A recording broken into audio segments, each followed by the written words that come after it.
আসসালামু আলাইকুম। কুয়েত বাংলা নিউজের পক্ষ থেকে আপনাদের সবাইকে স্বাগতম। কুয়েতের এই ছোট্ট ভিডিওটির মাধ্যমে আপনাদেরকে জানিয়ে দেব কুয়েতে চলছে বড় অভিযান।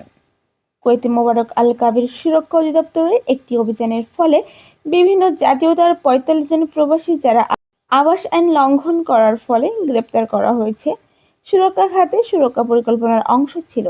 এটি সাবা আল এলাকা টার্গেট করে পরিকল্পনার অংশ প্রবেশদ্বার এবং প্রস্থান করার সময় চেকপয়েন্টগুলির মাধ্যমে সালেম অঞ্চলটি অভিযান পরিচালনা করা হয়েছে। খবর প্রকাশিত আইমান ম্যাট।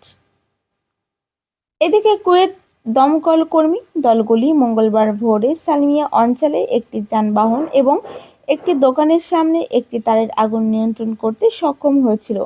দলগুলি আগুনের সাথে লড়াই শুরু করে এবং সফলভাবে কোনো আঘাত না করেই এটিকে নিয়ন্ত্রণ করে আসে। খবর প্রকাশিত আইমান ম্যাট। একটি হারানো বিজ্ঞপ্তি। এই পাসপোর্টটি গতকাল কুয়েত এয়ারপোর্টের পুরাতন টার্মিনালে হারিয়ে গিয়েছে।